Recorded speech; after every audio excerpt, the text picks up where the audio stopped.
अलीगढ़ मुस्लिम विश्वविद्यालय में तैनात डेली वेजर कर्मचारियों ने स्थायी करने की मांग को लेकर एजुकेशन डिपार्टमेंट से डाक पॉइंट तक मार्च निकालकर किया प्रदर्शन।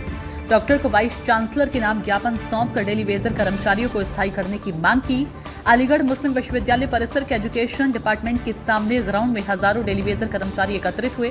कर्मचारियों ने डेली वेजर कर्मचारियों को स्थायी करने की मांग को लेकर एजुकेशन डिपार्टमेंट से डाक पॉइंट तक मार्च निकालकर प्रदर्शन किया। डेली वेजर कर्मचारी नेता ने बताया कि अलीगढ़ मुस्लिम विश्वविद्यालय में 2200 लोग पिछले 10 से 12 साल से डेली वेजर के रूप में कार्यरत हैं, जिन्हें अभी तक स्थायी नहीं किया गया है। डेली वेजर कर्मचारी पूर्व में भी स्थायी करने की मांग को लेकर प्रदर्शन कर चुके हैं। हमारी मांग है कि डेली वेजर कर्मचारियों को शीघ्र ही स्थायी किया जाए और जब तक डेली वेजर कर्मचारियों को स्थायी न किया जाए तब तक डेली वेजर कर्मचारी की नई नियुक्ति न की जाए। डेली वेजर कर्मचारियों ने स्थायी करने की मांग को लेकर वाइस चांसलर के नाम ज्ञापन सौंपा है। इसके लिए प्रक्रिया चल रही है, कमेटी बनी हुई है। कमेटी की जो भी रिपोर्ट आएगी उसके आधार पर कार्रवाई की जाएगी। देखिए, हमारा 1 पॉइंट एजेंडा है, डेली वेजर को रेगुलराइज किया जाए।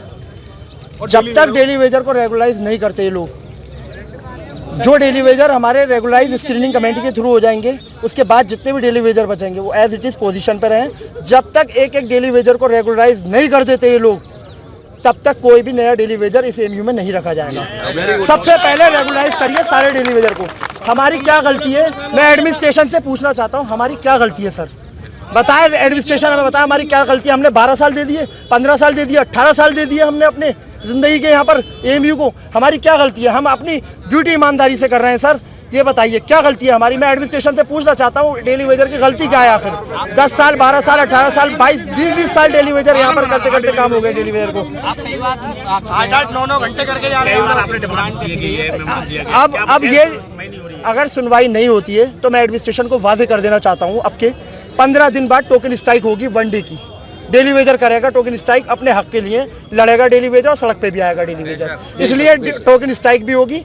तो मैं वादे कर देना चाहता हूँ एडमिनिस्ट्रेशन को, या तो हमारा समाधान निकालें, हमें रेगुलराइज किया जाए, नियमित किया जाए, एक ही ऑप्शन है। अब हम इतने दिन करने के बाद अब दूसरा हमारे पास ऑप्शन नहीं है। तो जिस तरीके से आपने काफी दफा मांग की गई है, तो क्या वजह सामने निकल के आ रही है इनकी तरफ? जो अभी तक एक्चुअली में एडमिनिस्ट्रेशन ने एचपीसी कमेटी गठित कर दी थी। एचपीसी कमेटी है वो मतलब हर महीने मीटिंग होती है।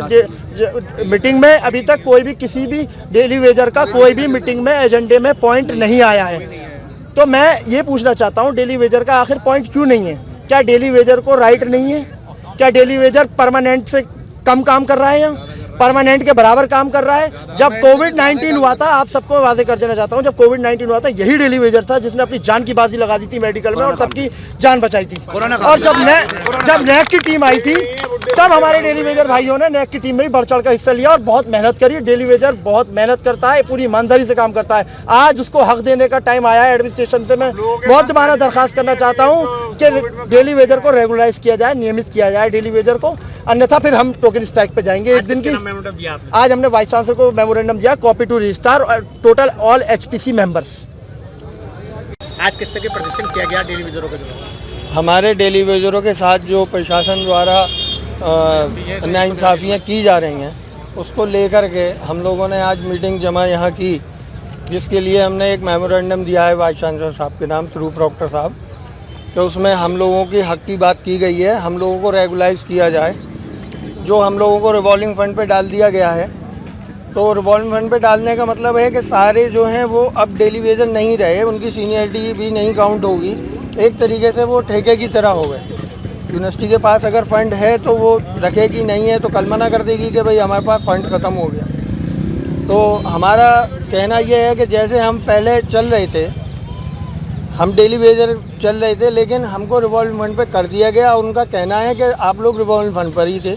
तो हम लोग अगर रिवॉल्विंग फंड पे थे तो जैसे पहले चल रहे थे, सीनियरिटी लिस्ट में नाम हम लोगों का शामिल था और हमारी सैलरी आ रही थी अकाउंट में डायरेक्ट, तो उसी तरीके से पे स्लिप आ रही थी, उसी तरीके से हम लोगों का कर दें। भले चाहे उसके लिए एक ऑर्डर निकाल दें कि रिवॉल्विंग फंड में जो लोग थे उनके लिए फ़ंड इस में ना होने के कारण इन लोगों को रिवॉल्विंग फंड से फंड दिया जा रहा है। आपके अकाउंट में पे स्लिप नहीं आ रही है? नहीं, पे स्लिप भी नहीं आ रही है और सीनियरिटी लिस्ट से भी नाम गायब हो गया है जो डेली वेजर की होती है, और आईडी नंबर भी नहीं है, ना हमारी एजुकेशन क्वालिफिकेशन है उसके अंदर कि हम लोग कितना पढ़े हुए हैं, कितना। वो तो रिवॉल्विंग फंड तो जाहिलों, वो बिना पढ़े लिखों के लिए होता है। जो बिना पढ़े लिखे लोग होते हैं उन लोगों के लिए होता है। और और क्या कदम रहेगा अगर सुनवाई नहीं होती तो? देखिए, अभी हमने अपना मेमोरेंडम दिया है वाइस चांसलर साहब को। अगर इसके अंदर कोई कार्रवाई नहीं की जाती है तो आगे हम सब लोग एक मजबूत कदम उठाएंगे, और हो सकता है आने वाले समय में कि हमारी फैमिलीज और बच्चे भी शायद यहाँ आकर के सड़क पर बैठ जाएं। ज्ञापन दिया गया डेली वेजरों के द्वारा। ये करीब जैसे इन्होंने क्लेम किया है 2200 डेली वेजर है जो अपनी सर्विस को रेगुलराइजेशन करने के लिए वाइस चांसलर से अपील की है। तो क्या डिमांड की गई इनके द्वारा? इनके तो ये की है कि ये 12-12, 13-13 साल से जो लोग काम कर रहे हैं उनकी सर्विस को रेगुलर किया जाए। सर काफ़ी समय से ये लोग अपनी मांगों को लेकर करें, क्या सुनवाई क्यों नहीं हो रही, क्या वजह ऐसी आ रही है? इसके लिए प्रक्रिया चल रही है, कमेटी बन गई है, कमेटी इसका सारा इन्वेस्टिगेट कर रही है। जो भी रिपोर्ट आएगी उसके आधार पर इनके लिए डिसीजन लिया जाएगा। अच्छा, कितने भी डेली वेजर्स में रहे हुए सर पर? अभी तो जैसे बता रहे हैं कि 2200 के करीब हैं, लेकिन कितने क्या क्राइटेरिया बनता है और किस आधार पर रेगुलराइजेशन होगा वो कमेटी डिसाइड करेगी। धन्यवाद।